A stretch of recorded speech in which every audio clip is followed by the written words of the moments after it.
परमात्मा के प्यारों शिवोहम बोलो।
अलख रूप तुम हो, इंद्रियों से अगोचर।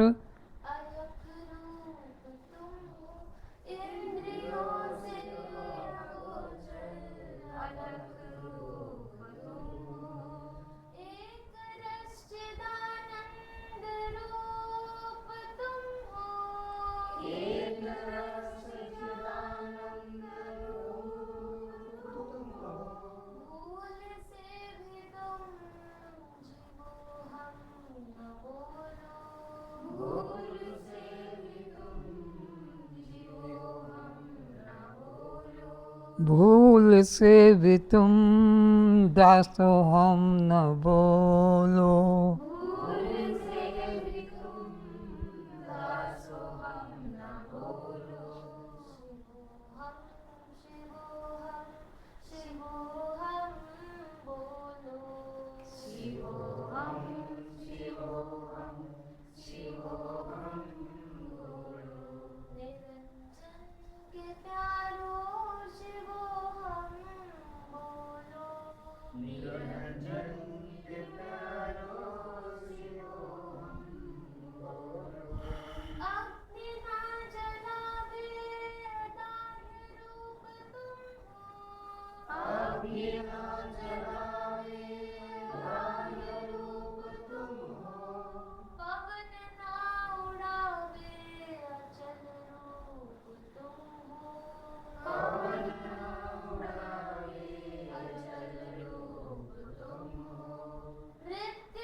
अमर आत्मा तुम हो, मृत्यु न मिटावे।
सर्व से परे असंग आत्मा तुम हो।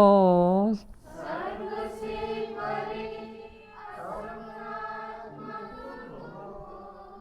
सर्वरूप निर्गुण निराकार तुम हो।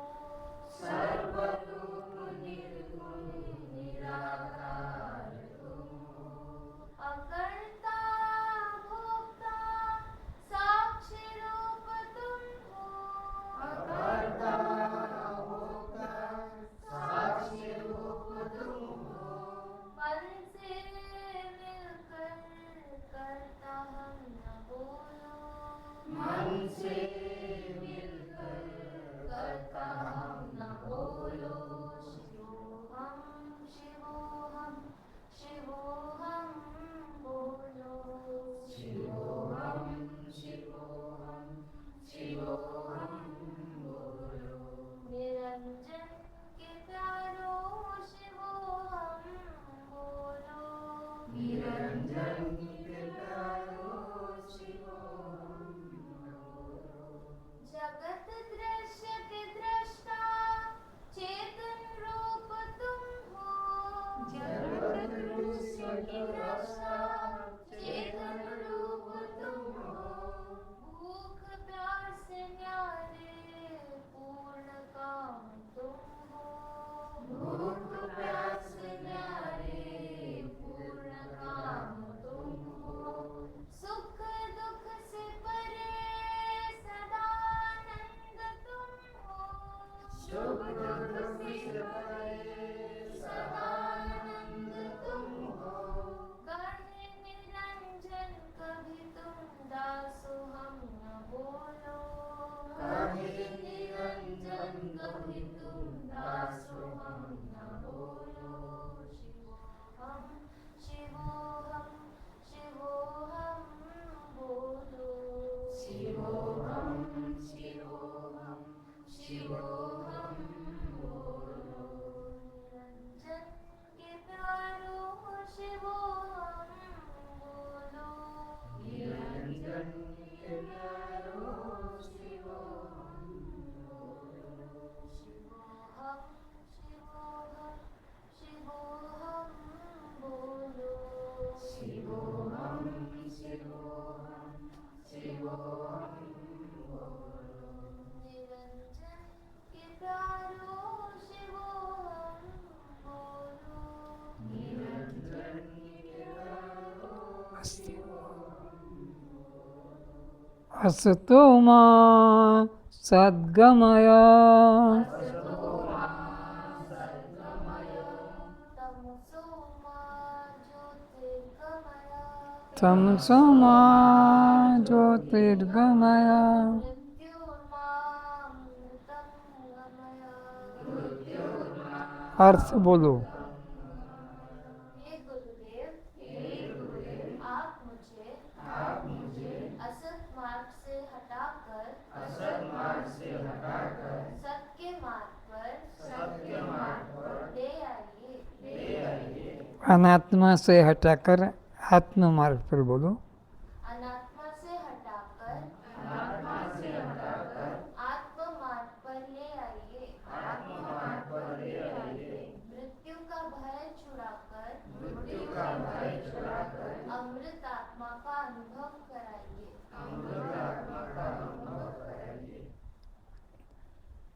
तमसोमा अज्ञान अंधकार से निकालकर ज्ञान के प्रकाश में ले आइए। ओम सहनावतु। ओम सहना भवतु। सहनौ भुनक्तु।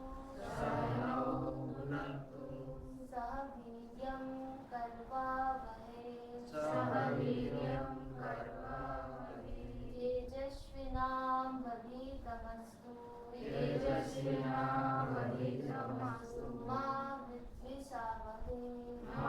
विद्विषावहै। अर्थ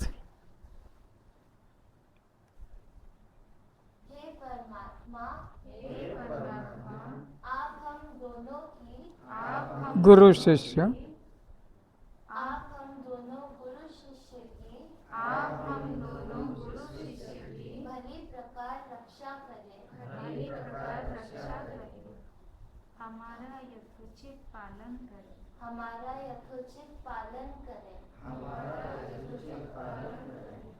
हम दोनों में द्वेष भाव ना धरे। हम साथ साथ ज्ञान की प्राप्ति करें।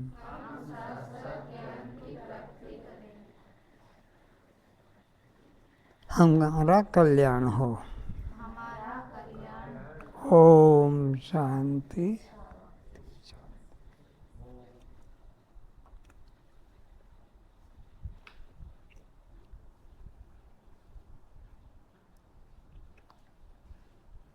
बहुत लंबे समय से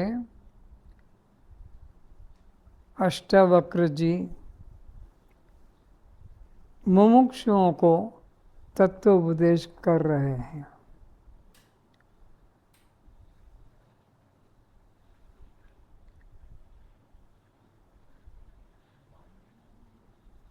गुरु शिष्य को उपदेश करता है, साथ साथ उसकी मनोदशा को जानने के लिए प्रश्न भी करता है कि यह मेरे वचनों को ठीक से समझ रहा है, ठीक से पालन कर रहा है या कुछ अन्यथा समझ कर बैठा है। तो अष्टावक्र जी ने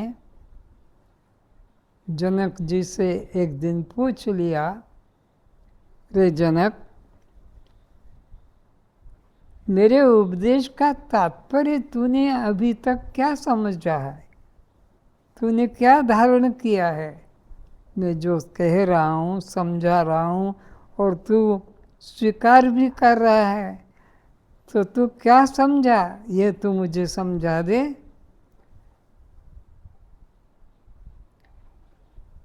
तो गुरु का नाना युक्तियों के दृष्टांतों के द्वारा, नाना प्रमाणों के द्वारा एक ही बात समझाई जा रही है। सद्गुरु के उपदेश के द्वारा, दृष्टांतों के द्वारा, युक्तियों के द्वारा, प्रमाणों के द्वारा एक ही बात समझाई जा रही है। वो शिष्य को समझना चाहिए तो वो गुरु का युक्ति, दृष्टांत, प्रमाण सब सार्थक हो गया। और अगर गुरु का तात्पर्य जो नहीं समझा तो वो दृष्टांत कहानी मात्र रह जाते हैं। तो जनक जी तो उत्तम अधिकारी हैं, उत्तम शिष्य हैं। शिष्य भी तो तीन तरह के हैं, उत्तम शिष्य, मध्यम शिष्य और अधम शिष्य। उत्तम शिष्य तो गुरु के समझाने के साथ साथ समझ जाते हैं, उनको बार बार समझाना नहीं पड़ता है। मध्यम शिष्य समझाया फिर उनको बार बार समझाना पड़ता है, तो फिर वे उसे समझ जाते हैं। और अधम शिष्य निरंजन की तरह सुन के भी कुछ याद नहीं रख पाते, भूल जाते हैं। तो उत्तम, मध्यम और अधम तीन तरह के शिष्य होते हैं। तो जनक जी तो उत्तम शिष्य है, एक बार सुनाने से ही समझ जाते हैं।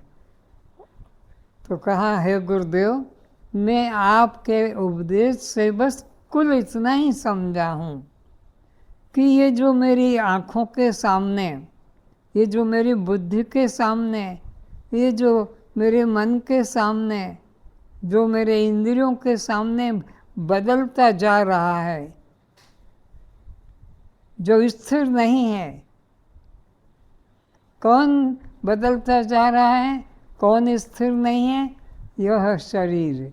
तो ये जो बदलता जा रहा है, ये शरीर में नहीं। बस मैं इतना ही समझा, जितने दृष्टांत दिए, जितने आपने प्रमाण दिए, जितने युक्तियाँ बताई, इन सब का सार यही कि जो मेरे बुद्धि के सामने बदल रहा है, मेरे मन इंद्रियों के सामने जो बदल रहा है, बचपन हुआ, फिर बड़ा हुआ, फिर किशोर हुआ, फिर युवा हुआ, फिर प्रौढ़ हुआ, फिर बूढ़ा होके और दूसरे शरीर को चला जाता। ये जो बदल रहा है ये मैं नहीं हूँ, बस मैं इतना ही समझा। मैं तो इसको देखने वाला हूँ, मैं तो इसको जानने वाला हूँ कि अभी अभी बचपन था, अभी किशोर हो गया, अभी युवा हो गया, अभी ये सब परिवर्तनों को मैं देखने वाला हूँ, जानने वाला हूँ। ये परिवर्तन मेरे नहीं, ये देह इंद्रियाँ ये सब मेरे नहीं, ये सब दृश्य के अंतर्गत है। मैं तो केवल दृष्टा हूँ। हे गुरुदेव, मैं बस इतना ही समझा हूँ और आप जो उचित समझें बताएं। ज्ञानी पुरुष रस्सी में सर्प भ्रांति की तरह जगत को अपने में अध्यस्त रूप देखता है। ज्ञानी पुरुष जो होते हैं वो जगत को कैसे अपने में देखते हैं? जैसे मंद अंधकार में पड़ी रस्सी में सर्प की प्रतीति हो, भ्रांति होती है।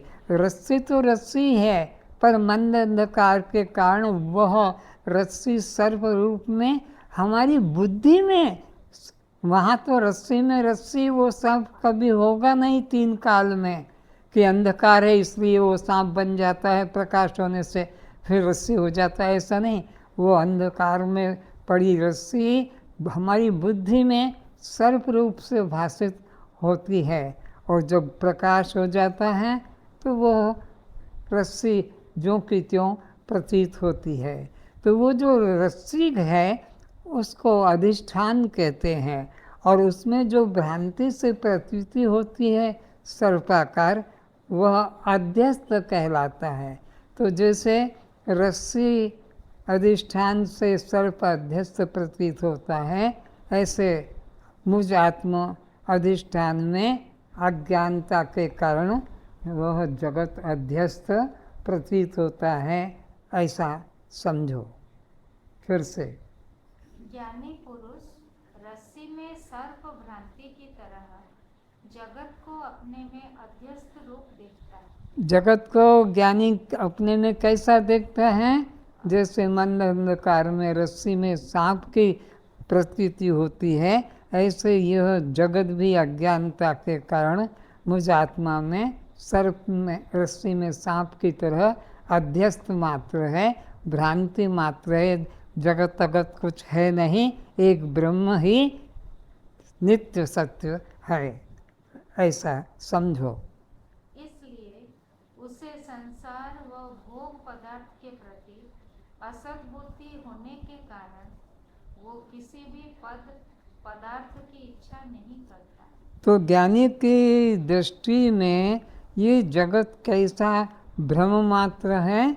जैसे मंद अंधकार में पड़ी रस्सी में सर्प हो भ्रम रूप होता है, उसी प्रकार ज्ञानी की दृष्टि में भी यह नाम रूप जगत अध्यस्त मात्र है, भ्रम मात्र है। इसके प्रति सत्य बुद्धि नहीं, ये मिल जाए, ये मिल जाए और ले आऊँ और ले आऊँ, उसको पालूँ।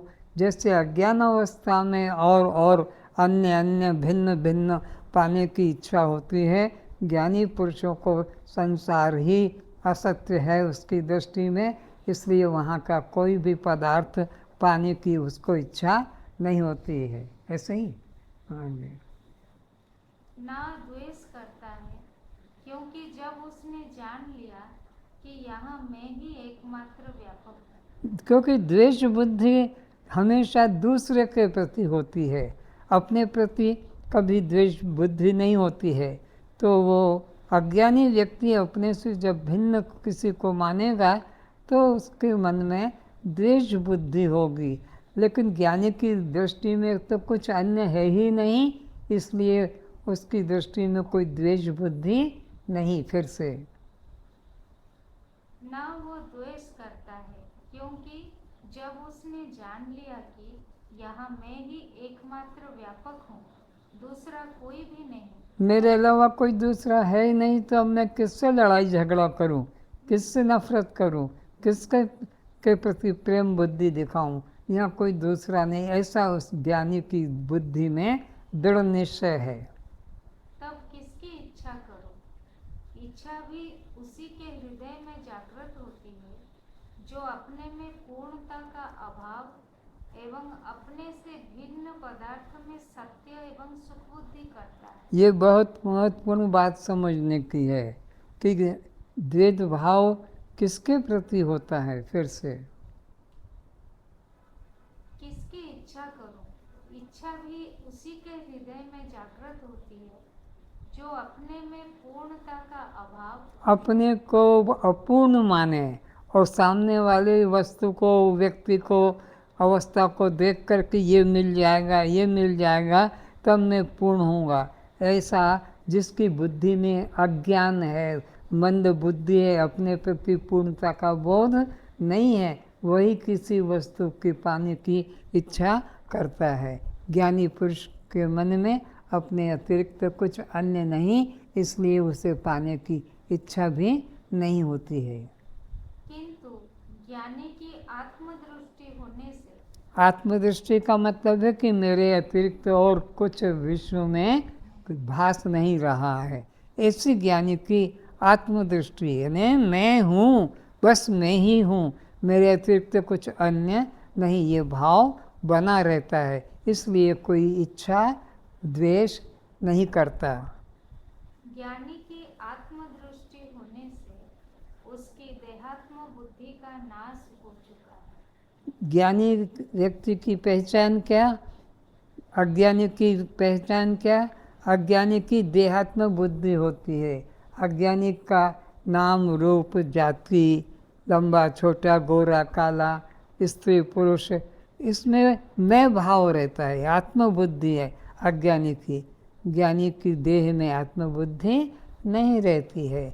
ज्ञानी अपने को देह से भिन्न असंग आत्मा जानता है, इसलिए उसमें कर्ता भोक्ता भाव नहीं है। इसलिए ज्ञानी के मन में क्रियाओं के प्रति प्रकृति की जानता है। प्रकृति क्रियमाणानि गुणे कर्माणि सर्वशः अहंकार विमूढ़ात्मा कर्तामिति मन्यते। ज्ञानी व्यक्ति प्रकृति के कर्म देखता है, इंद्रियों के कर्म देखता है, अंतःकरण के कर्म देखता है, प्राणों के कर्म देखता है, देह के कर्म देखता है, पर अपने को देह से, प्राण से, इंद्रियों से, अंतःकरण से, वृत्तियों से असंग जानता है कि मैं तो दृष्टा साक्षी असंग आत्मा हूँ। ज्ञानी प्रकृति के कर्म को अपना कर्म नहीं मानता। उसमें न अतृप्ति का भाव है न तृप्ति का। ज्ञानी अपने में अपूर्णता का कभी भाव नहीं रखता। ज्ञानी सदा एक रस अखंड पूर्ण रूप ही होता है, उसमें अतृप्त और तृप्ति के भाव नहीं होते हैं। न प्राप्ति का हर्ष है न अप्राप्ति का असंतोष है। मिल गया तो ठीक और नहीं मिला तो ठीक। ज्ञानी साक्षी भाव में जीता है। मिल गया तो अति हर्ष नहीं करता अज्ञानी की तरह, और इच्छित पदार्थ नहीं मिला तो अज्ञानी की तरह दुखी भी नहीं होता, साक्षी बना रहता है।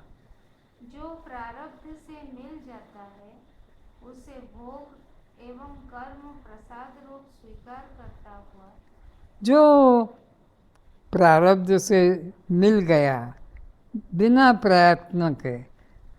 प्रयत्न के प्रारब्ध से जो मिल जाता है उसी में वह संतुष्ट रहता है। संतुष्ट रहकर शेष जीवन यात्रा को साक्षी बना देखता रहता और साक्षी हुआ, सारे जीवन के प्रति साक्षी हुआ देखता रहता है।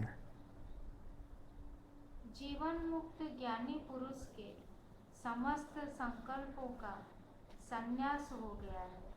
जो जीवन मुक्त पुरुष होते हैं, जो आत्मनिष्ठ पुरुष होते हैं, जो साक्षी भाव में जीते हैं, उनके मन से सब संकल्पों का नाश हो जाता है, वासनाओं का नाश हो जाता है, इच्छाओं का नाश हो जाता है। उसकी विचार दृष्टि में जगत कल्पना मात्र है। उसकी दृष्टि में अब कुछ पाने योग्य शेष नहीं रहा, इसलिए साधन करने की भी उसे दौड़ धूप नहीं रहती है कि ये करूँगा तो ये मिल जाएगा, ये करने से ये मिल जाएगा। इस तरह से वह प्रवृत्ति से निवृत्त हो जाता है। उसकी देहात्म बुद्धि का नाश हो चुका है, इसलिए उसमें कर्ता भोक्ता भाव नहीं है। ज्ञानी मरा नहीं, ज्ञानी जिंदा है, पूरा जिंदा है, लेकिन उसका देह भाव का समाप्ति हो जाती है। ज्ञानी व्यक्ति अपने को देह नहीं मानता, बल्कि चैतन्य साक्षी आत्मा जानता है। भूख लगने से भोजन भी करेगा, रोग होने से औषध भी करेगा, शीत होने से वस्त्र भी धारण करेगा। वह कोई पाखंड दिखाता नहीं कि नग्न होकर घूम रहा है, कि जंगल में रह रहा है, कि गुफा में रह रहा है। ये उसे नाटक करने की जरूरत नहीं, वो सहज अवस्था में जीता है। ना प्राप्ति का हर्ष है, ना अप्राप्ति का असंतोष। जो प्रारब्ध से मिल जाता है उसे प्रसाद रूप स्वीकार करता हुआ संतुष्ट रहकर शेष जीवन यात्रा को साक्षी बना देखता रहता है। प्रतिक्रिया रहित उसकी जीवन लीला चलती रहती है।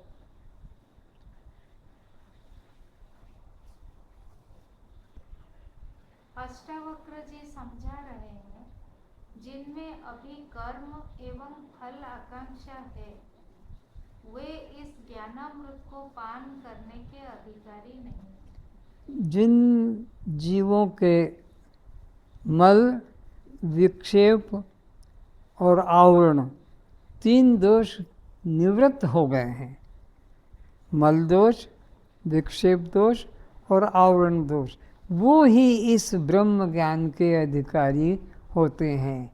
जिनके मन में अभी कर्म उपासना में श्रद्धा है, वे इस ज्ञान के अधिकारी नहीं है। फिर से,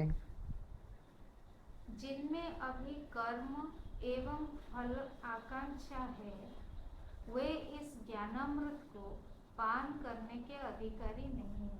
तो कर्म और उपासना इन दो के भी अधिकारी हैं।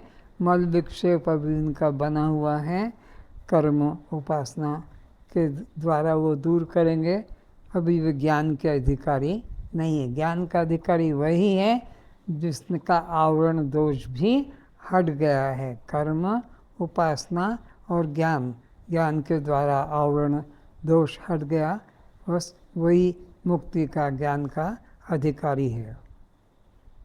उनको दिया गया यह तत्व ज्ञान अमृत के स्थान पर विष रूप हो सकता है। जो व्यक्ति के मन में भोगों की वासना है, कर्म में अहंकार है, ध्यान उपासना में अहंकार है, उनको ये ब्रह्म ज्ञान असर नहीं करेगा, बल्कि जहर की तरह मारक हो जाएगा। इसलिए पात्र देखकर ही गुरु उपदेश करते हैं, शिष्य को बताते हैं। मल दोष वाला कर्म का अधिकारी है, विक्षेप दोष वाला उपासना का अधिकारी है, आवरण दोष वाला ज्ञान का अधिकारी है। तो ये ज्ञान सबको नहीं दिया जाता, उन्हीं को दिया जाता है जिनको मुक्ति की इच्छा है, ब्रह्म की इच्छा है, अखंड आनंद की इच्छा है, और जिनको स्वर्ग का, वैकुंठ का, सिद्धियों का, धन पुत्र का, ये भोगों के पदार्थों की इच्छा है। ऐसे लोगों को यह अमृत का पान नहीं कराया जाता है। वह धर्म एवं कर्तव्य पथ से भ्रष्ट हो सकता है। यह तत्वबोध साधन संपन्न अर्थात विवेक, वैराग्य, सठ संपत्ति एवं मुमुक्षुवान शिष्य या आज्ञाकारी सेवाभावी पुत्र को ही देना चाहिए। तो यह ब्रह्म ज्ञान किनको देना चाहिए? जो साधन संपन्न। साधन संपन्न में चार बातें जोड़ी गई है। उसके पास विवेक होना चाहिए कि सत क्या है, असत क्या है, जड़ क्या है, चेतन क्या है, आत्मा क्या है, अनात्मा क्या है, शव क्या है, शिव क्या है, पर प्रकाश क्या है, स्वयं प्रकाश क्या है, अनात्मा क्या है, आत्मा क्या है, मुक्त क्या है, बद ऐसा जिनके पास में विचार है वो उत्तम अधिकारी है। तो विवेक, फिर वैराग्य, उसको कोई सिद्धि बताने वाला मिल जाए, स्वर्ग वैकुंठ का साधन बता दे और उसमें लटक जाए तो ये मोक्ष का अधिकारी नहीं। वैराग्य हो, स्वर्ग वैकुंठ तक के भोगों के पदों की इच्छा ना हो तो विवेक भी हो और वैराग्य भी हो और षड संपत्ति हो। उस सत्य को पाने के लिए बस मन में लगन हो, शम हो, इंद्रियों के विषयों में उसको रस न हो, इंद्रियों पर संयम हो, दम भी हो, तितिक्षा हो, सर्दी गर्मी भूख प्यास को सहन करने में भी समर्थ हो, मोक्ष की ही इच्छा हो, अन्य इच्छा न हो, सद्गुरु के प्रति श्रद्धा भी हो। ऐसा व्यक्ति जो होता है, शम दम तितिक्षा श्रद्धा उपरामता समाधान और मन शांत हो। कोई अभी मैं ये प्रश्न करूँगा, अभी मेरे को मौका मिल जाए तो मैं ये प्रश्न करूँगा, तो उसका ध्यान फिर श्रवण में नहीं रहेगा, वो शंका समाधान नहीं, समभाव में बस शांत होकर सुनता है। और मोक्ष के अतिरिक्त न धन चाहिए, न पुत्र चाहिए, न पद चाहिए, न प्रतिष्ठा चाहिए, न कुछ और चाहिए। ऐसा साधन संपन्न व्यक्ति को ये ब्रह्म ज्ञान दिया जाता है। और जो ये साधन संपन्न नहीं, उसको ये ब्रह्म ज्ञान दे दिया, वो भ्रष्ट हो जाता है। इसका यह अर्थ नहीं कि ज्ञानी समस्त कर्म का त्याग कर आलसी बन जाता है। ये मत सोचो कि ज्ञानी अब कर्म से नफरत करता है और आलसी पड़ा रहता, ना ना। ज्ञानी जो है वह अपना पारिवारिक जीवन भी चलाता है, देह की क्रिया भी करता है, जो प्रारब्ध से उसका मिला है उसमें भाग भी लेता है। कोई सुतार भी हो सकता है, कोई लुहार भी हो सकता है, कोई चमार भी हो सकता है। सब संतों के अलग अलग जीवन रहे हैं। ये नहीं कि वो जंगल में चले जाते हैं और सब उलट काम करते हैं। गृहस्थ जीवन के सभी कर्म जीवन निर्वाह के होंगे, किंतु उसमें कर्ता भाव नहीं रहता। मुख्य चीज है, सब कुछ करता तो वह करता, उसके मन में कर्तापन का अहंकार नहीं रहता है। सब करता है अज्ञानी की तरह, अज्ञानी के सामने, लेकिन कर्म में मैं करता हूँ ये भावना रखकर देह कर रहा है, इंद्रियां कर रही है, प्राण कर रहे हैं, मन कर रहा है। मैं नहीं कर रहा हूँ, मैं तो देख रहा हूँ कि काम ठीक हो रहा है क्या ठीक नहीं हो रहा है। यस्य नाहं कृतो भाव बुद्धिर्यस्य न लिप्यते। जिस ज्ञानी के मन में क्या भाव होगा, मैं करता नहीं हूँ और मैं भोगता, वो व्यक्ति सचमुच में ज्ञानी है, वही मुक्त है। जिस ज्ञानी पुरुष के मन में मैं करता हूँ ऐसा भाव नहीं है, तथा जिसकी बुद्धि सांसारिक पदार्थों व भोगों में आसक्त नहीं है, वह पुरुष इन सब लोगों को मारकर भी वास्तव में ना तो मारता है ना पाप से बंधता है। अर्जुन से इतना बड़ा युद्ध हो गया, लाखों मर गए, पर अर्जुन के जीवन में एक हत्या का भी पाप नहीं जुड़ा। राम के जीवन में लंका, रावण सब कितने मारे गए, लेकिन राम के जीवन में एक हत्या का भी पाप नहीं। तो ज्ञानी सब कुछ करता है तब भी वो कर्ता माना नहीं जाता, क्योंकि उसके मन में कर्तापन का मैंने किया ये अहंकार नहीं होता। वो देह के साथ नहीं, जो देह के साथ जुड़ा होकर कर्म करेगा, देह के साथ मिलकर देह का अहंकार करके जो भी कर्म करेगा वह बंधन को पाएगा। कर्म नहीं करेगा तो भी देह के साथ जो जुड़ जाएगा वह बंधन को पाता है। देह के साथ जुड़ना यही कर्म बंधन कहलाता है। जिस समय यह बोध हो जाता है कि मैं कर्मों का करता नहीं। किस समय? जिस समय सद्गुरु के उपदेश से जीव को यह विवेक जग जाता है। क्या जग जाता है? कि मैं कर्म का करता नहीं हूँ, तो मैं फल का भोगता भी, क्योंकि जो करेगा सो भरेगा। ज्ञानी अपने को कर्म का करता नहीं देखता, फल का भोगता नहीं देखता, और जब करता भोगता नहीं तो बंधन भी ज्ञानी को नहीं होता। ज्ञानी नित्य मुक्त होता है। अपितु दृष्टा साक्षी आत्मा हूँ तथा वह गुणों के अतिरिक्त ना अपने को कर्ता जानता है ना ईश्वर को कर्ता देखता। गुण गुणेशु वर्तनता।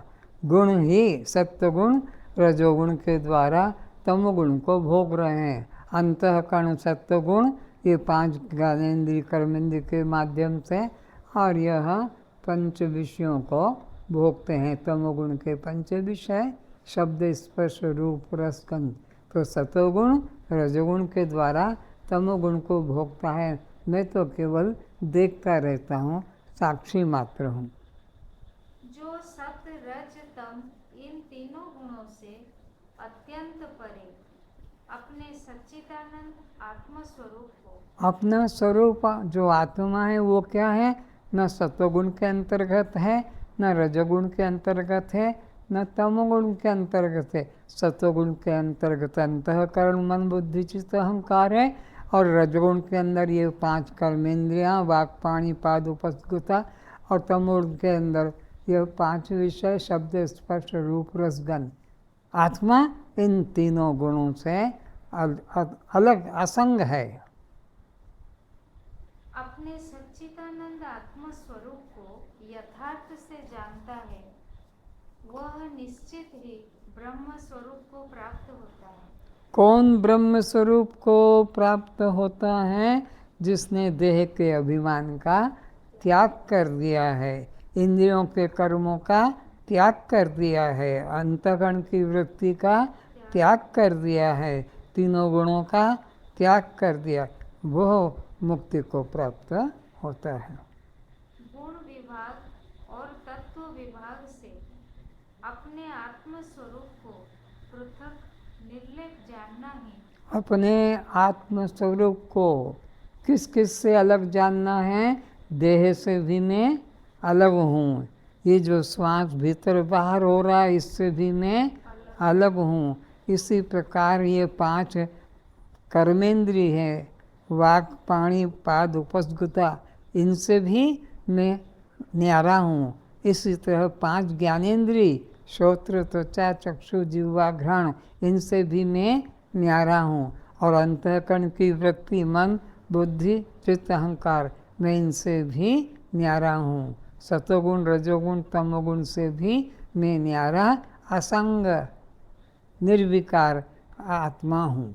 ऐसा जो जानता है बस वही मुक्त होता है। फिर से गुण विभाग और तत्व विभाग से अपने आत्म स्वरूप को पृथक निर्लेप जानना ही इनका तत्व से जानना कहलाता है। तत्ववित्तु महाबाहो गुण कर्म विभाग है, गुणा गुणेषु वर्तन्त इति मत्वा न सज्जते। गुण विभाग और कर्म विभाग के तत्व को जानने वाला ज्ञान योगी संपूर्ण गुण ही गुणों में बरत रहे हैं। सत्वगुण रजोगुण के माध्यम से तमोगुण को भोग रहा है। मैं कुछ भी नहीं करता। इस तरह से ज्ञानी पुरुष अपने को गुण विभाग और कर्म विभाग से भिन्न असंग आत्मा जानता है। ऐसा समझकर उनमें आसक्त नहीं होता। वह अपने को किसी कर्म एवं फल भोगों का कर्ता भोक्ता नहीं जानता है। कौन? ज्ञानी पुरुष जो अपने को दृष्टा साक्षी भाव में उतार चुका है, फिर वह अज्ञानी की तरह ये मैंने किया, ये मैं करूँगा, ये मेरे द्वारा होगा, यह भाव जो है उसका है क्रियाओं में। वह अज्ञानी का होता है, ज्ञानी को क्रियाओं में अहंकार नहीं होता है। बल्कि ऐसा जानता रहता है कि इंद्रियां ही अपने अपने विषयों में बरत रही है। आँख ही रूप में जाग रही है, कान शब्द में भाग रहा है, त्वचा स्पर्श में जा रही है, ये वाणी रस में जा रही है, ये नासिका गंध में जा रही है। इंद्रियां अपने अपने विषयों में बरत रही है। मैं तो इन इंद्रियों के धर्मों को देखने वाला, कि ठीक देखा, ठीक सुना, या ठीक नहीं दिखा, कि ठीक नहीं सुनाई पड़ा, कि ठीक किया, कि ठीक, मैं तो जानने वाला हूँ। मैं करने वाला, मैं इंद्रिय और मैं भोग भी नहीं। इंद्रियाणि इंद्रियार्थेषु वर्तन्ते इति भाव्यम्। इंद्रियां अपने अपने विषयों में, कान नाक के विषय में नहीं जाएगा, ये नासिका कान के विषय में नहीं जाएगी, आँख जो है वो जिह्वा के विषय में नहीं जाएगा, जिह्वा जो है आँख के विषय में नहीं जाएगी। इंद्रियां अपने अपने विषयों में, आँख रूप में जाएगी, कान शब्द में जाएगा, त्वचा स्पर्श में जाएगी, जिह्वा स्वाद में जाएगी। वे इंद्रियां इंद्रियार्थेषु, इंद्रियां इंद्रियों में बरत रही है। मैं इंद्रियों से, पंच इंद्रियों से, पंच विषयों से, अंतःकरण चतुर्थ से रहित केवल दृष्टा साक्षी आत्मा हूँ। ज्ञानी पुरुष सत्वगुण के कार्य रूप प्रकाश को और अर्थात सत असत विवेक को और रजोगुण के कार्य रूप प्रवृत्ति अर्थात व्यवहारिक गृहस्थ जीवन को एवं तमोगुण के कार्य रूप मोह अर्थात आलस्य निद्रा को भी ना तो प्रवृत्त होने पर उनसे द्वेष करता है, ना निवृत्त होने पर उनकी आकांक्षा करता है। फिर से तीनों गुणों का जो स्वभाव है बता रहे हैं। ज्ञानी पुरुष सत्वगुण के कार्य रूप प्रकाश को, सत्वगुण का कार्य है विषय का प्रकाश करना, अर्थात सत असत विवेक को और रजोगुण के कार्य रूप प्रवृत्ति अर्थात व्यवहारिक क्या करना है क्या नहीं करना है, ये रजोगुण का प्रवृत्ति है। व्यवहारिक गृहस्थ जीवन को एवं तमोगुण के कार्य रूप मोह अर्थात आलस्य निद्रा को भी ना तो प्रवृत्त होने पर उनसे द्वेष करता है, ना निवृत्त होने पर उनकी आकांक्षा करता है। नींद आ गई तो सो जाता है, ये नहीं कि नींद को हटाने के लिए खड़ा खड़ा होकर अपना चेष्टा करेगा। वह सहज जीवन होता है, क्योंकि वह सदा संभाव में रहता है। पंडिताः समदर्शिनः सदा।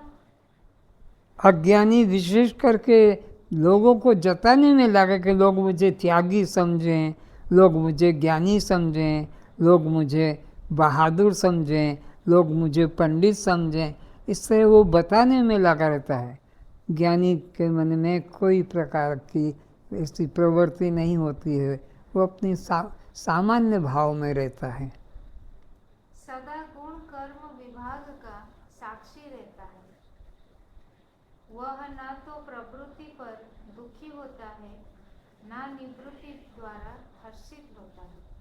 वो ज्ञानी प्रवृत्ति में और निवृत्ति दोनों क्रियाओं में समान रहता है।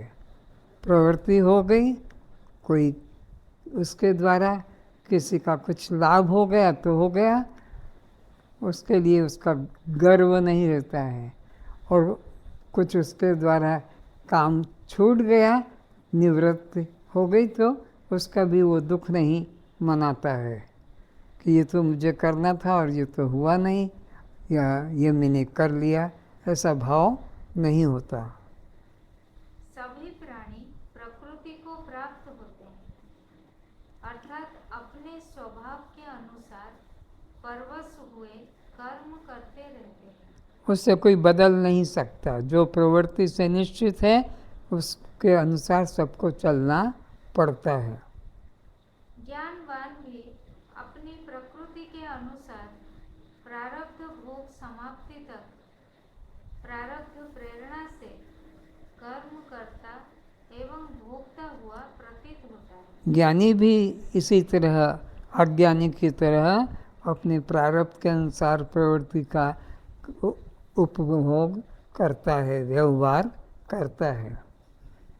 फिर इसमें ज्ञानी अज्ञानी किसी का भी हट क्या करे? इसमें किसी का वश क्या करेगा कि ये तो मेरे द्वारा हुआ या ये मैं करूँगा, ऐसा कुछ भी गर्व नहीं कर सकता।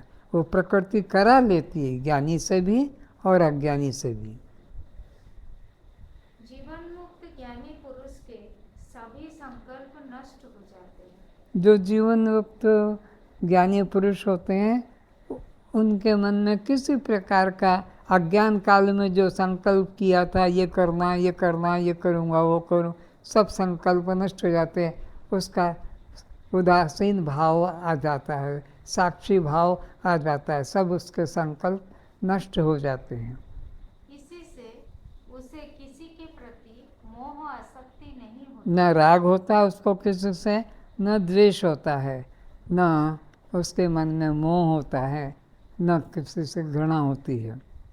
न किसी की स्पृहा, आकांक्षा, आशा, इच्छा ही रहती है। जैसे पांचों उंगलियां सब में समभाव है, किसी से ज़्यादा अनुराग, किसी से कम अनुराग, किसी से नफरत नहीं, सब अंगुलियों को समान देख कर संभालता है। ये नहीं कि इसको गर्म होने देगा, न इसको कटने देगा, बस समान। तो ज्ञानी व्यक्ति का समभाव रहता है, किसी के प्रति राग द्वेष नहीं होता है। इस तरह वह समस्त विकल्पों से रहित निर्विकल्प हो जाता है। कौन? ज्ञानी पुरुष समस्त विकल्पों से रहित हो जाता है, सब में अपने को देखता है। तुम इस शरीर में नीचे से एड़ी से लेकर चोटी तक कहीं पर भी कोई कष्ट होता है तो उसका अवहेलना नहीं करते हो, ध्यान देते हो कि पाँव में कंठ कैसे आया, तो हाथ में कैसे लगा, सर में कैसे लगा। इस शरीर के प्रति तुम्हारा जैसे समता भाव है, ज्ञानी पुरुष का सब जीवों के प्रति समता भाव है। अज्ञानी व्यक्ति जैसे अपने शरीर में, पूरे शरीर में समभाव रखता है, ज्ञानी पुरुष सब संसार के जीवों के प्रति भी समभाव रखता है। उसकी दृष्टि में जगत ही अभाव रूप अर्थात शून्य रूप हो जाता है। उसकी दृष्टि में मैं के अतिरिक्त यह नाम की वस्तु ही नहीं रहती है। यह यानी जगत, इदम रूप में से कुछ भी नहीं रहता है। अपने अतिरिक्त वो कुछ और नहीं देखता है, सबको शून्य देखता है। इसलिए उसे किसी प्रकार का विक्षेप अनुभव में नहीं आता। क्योंकि विक्षेप हमेशा दूसरे से आता है। अपने से कोई बलिष्ठ हो तो उससे विक्षेप मिलेगा, कि गौण हो तो ज्ञानी की दृष्टि में कोई दूसरा है ही नहीं, तो विक्षेप भी नहीं होता है। तब वो ध्यान किस लिए करे? तो जब उसको दूसरा कोई है नहीं, जिसकी दृष्टि में दूसरा है, वो आंख बंद करेगा और ध्यान करेगा, वो एकांत जंगल में जाएगा इत्यादि कुछ ऐसा करेगा, घर छोड़ के वन में जाएगा। किंतु जिस ज्ञानी की दृष्टि में कोई दूसरा है ही नहीं, तो उसको विक्षेप भी होगा नहीं, विक्षेप का कारण नहीं, इसलिए उसे ध्यान की भी आवश्यकता नहीं है। ध्यान उन्हीं के लिए कर्तव्य रूप है जिन्हें चित्त की चंचलता से विक्षेप होता है, जिनको चित्त की चंचलता से दुख लग रहा है कि मेरा चित्त वहाँ चला गया, मेरा चित्त उधर क्यों चला गया, उन लोगों को विक्षेप है। लेकिन जिसकी दृष्टि में कोई दूसरा है नहीं, तो विक्षेप भी नहीं, तो चित्त चंचल भी नहीं होता। मैं चिंतन करूं, मैं ध्यान करूं, यह विचार उठते ही किसको? ज्ञानी पुरुष को। मैं चिंतन करूं, मैं योग करूं, मैं एकांत स्थान में निवास करूं, और ये भावना नहीं आती, क्योंकि उसको विक्षेप का जो कारण है दो, विक्षेप का कारण है दो ही नहीं है, तो अब मैं किसके लिए एकांत में जाऊं? मैं चिंतन करूं, मैं ध्यान करूं, यह विचार उठते ही तब है जब साधक अपने नित्य प्राप्त, नित्य सिद्ध, अखंड, असंग, सर्वव्यापक आत्म स्वरूप से अपने को अलग मान लेता है। अपने से किसी को अलग मानता हो या अपने को अलग मानता हो, इन्हें द्वैत ही दुख का कारण है। ज्ञानी पुरुष को द्वैत ही नहीं है तो विक्षेप भी नहीं है, और विक्षेप नहीं तो उसको ध्यान समाधि की भी जरूरत नहीं है। अन्यथा जब यह निश्चय हो गया कि मैं स्वयं आत्मा हूँ, ज्ञानी को क्या निश्चय हो गया कि मैं स्वयं आत्मा हूँ। आत्मा नाम का कोई पदार्थ अन्य स्वर्ग वैकुंठ में होगा, फिर साधन करूँगा तो मिलेगा, ऐसा नहीं। अपने प्रति जब निश्चय हो गया कि मैं आत्मा हूँ, तो तब किसका ध्यान, किसका चिंतन करने का संकल्प उठ सकेगा? आत्मा तो एक है, अद्वय है, और वो तुम स्वयं हो, तो फिर तुमको ध्यान समाधि करने का भी संकल्प नहीं उठेगा। क्यों? कि आत्मा से तुम भिन्न नहीं हो। क्या आत्मा दो है? जो एक आत्मा ध्यान में बैठेगा और दूसरा आकर दर्शन देगा? क्योंकि ध्यान में दो की जरूरत होती है, एक ध्याता होता है और ध्येय होता है। जो ध्यान में बिठाएंगे उसको ध्येय कहते हैं, और जो इसका अभ्यास करता है उसको ध्याता कहते हैं।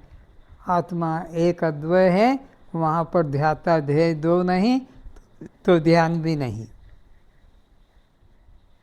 क्या आत्मा दो है? जो एक ध्यान में बैठेगा वह दूसरा आकर दर्शन देगा? नहीं, मैं स्वयं वही आत्मा हूँ जिससे फल पाने हेतु कर्मी कर्म करता है। भक्त जिसका भक्ति द्वारा दर्शन एवं प्रसन्नता प्राप्त करना चाहता है। योगी जिसका ध्यान कर सिद्धि चाहते हैं। जो सबका परमात्मा है वह मैं आत्मा हूँ। फिर से कर्मी और भक्त की क्या स्थिति है?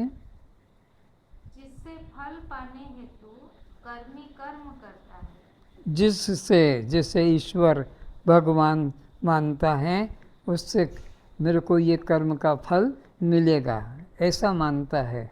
भक्त जिसका भक्ति द्वारा दर्शन एवं प्रसन्नता प्राप्त करना चाहता इससे मेरे भगवान खुश हो जाएंगे, मुझे आशीर्वाद देंगे, वो और मैं उससे खुशी को पाऊंगा। भगवान के प्रति जो ऐसा विचार रखते हैं, कर्म का फल देंगे और मेरे को आशीर्वाद देंगे, प्रसन्न होंगे। योगी जिसका ध्यान कर सिद्धि चाहते हैं। और योगी लोग मेरे को वाक सिद्धि मिल जाएगी, मैं जिसको कह दूंगा कि तू मर जा तो मर जा, और या कोई है तो तू मरा है उठ जा तो उठ जाएगा। ऐसी सिद्धियां भी होती हैं। अष्ट सिद्धि नवनिधि ज्ञानी उनकी इच्छा नहीं करता, ये भगत लोग योगी लोग चाहते हैं, इन्हें मिलता है। जो सबका परमात्मा है वह मैं आत्मा हूँ। तो जो सबका परमात्मा एक है, आत्मा है, सो हम वह मैं हूँ, ऐसा निश्चय ज्ञानी पुरुष करते हैं। तो मुझे और कुछ पाने के लिए इच्छा नहीं। यही अनन्य चिंतन एवं ध्यान है। किसका? अनन्य चिंतन होता है? ध्यानी का नहीं, ज्ञानी का। ज्ञानी का अनन्य चिंतन, वो अपने अतिरिक्त अन्य किंचित भी सत्ता को स्वीकार नहीं करता। यही सहज ध्यान चिंतन है, किंतु यह बात सहज सभी को स्वीकार नहीं होती। ये बात सहज है, लेकिन सबको सहज स्वीकार नहीं होती है। इसलिए उनको युगों युगों तक भटकना पड़ता है। पुनरपि जननम पुनरपि मरणम, फिर जन्मो फिर मरो, फिर जन्मो फिर मरो। तो इस तरह से ये बात तो है सरल कि मैं स्वयं ब्रह्म हूँ, मैं ही एकमात्र हूँ, मेरे अतिरिक्त कुछ अन्य सत्य नहीं है, लेकिन ये बात सबको समझ में सहज रूप से नहीं आती है। इसलिए आत्मचिंतन, आत्म ध्यान के लिए सभी चेष्टा करते हैं एवं सफलता नहीं मिलने पर दुखी होते हैं। तो सभी लोग आत्मचिंतन करते हैं, लेकिन सबको सफलता नहीं मिलती है।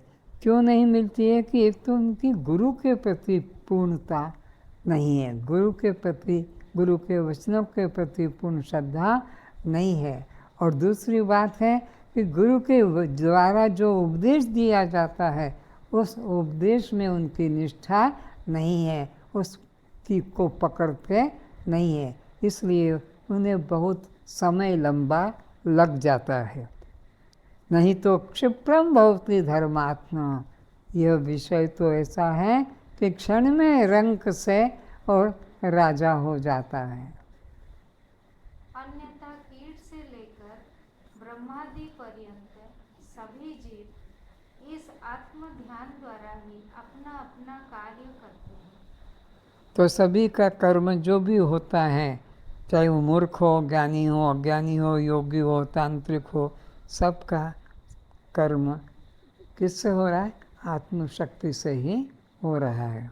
आत्म ध्यान अर्थात मैं हूँ के ध्यान के बिना किसी प्रकार का कोई भी कार्य व्यवहार संपन्न नहीं हो सकता।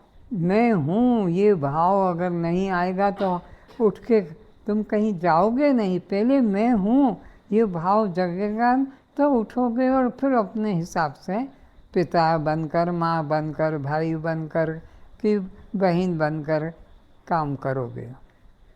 पर मैं हूँ ये विचार पहले जगता है।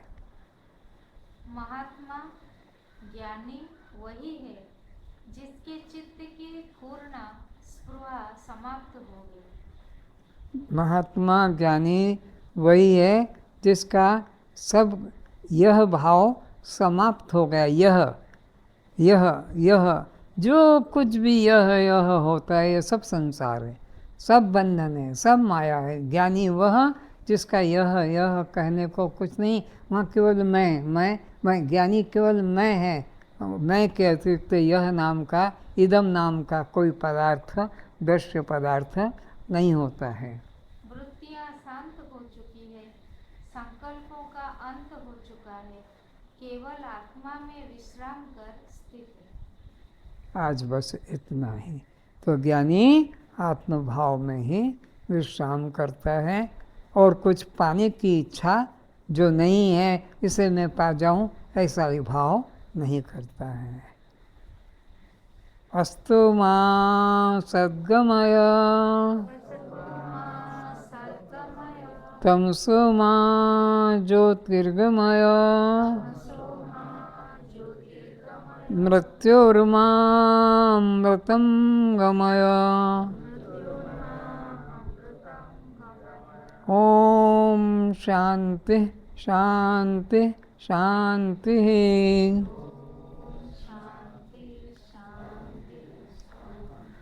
ओम सहना भवतु सहनो भुनक्तु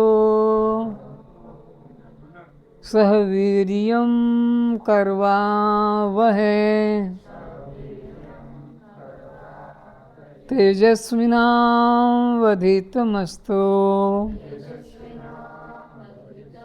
मा विद्विषावहे। ओम शांति शांति शांति।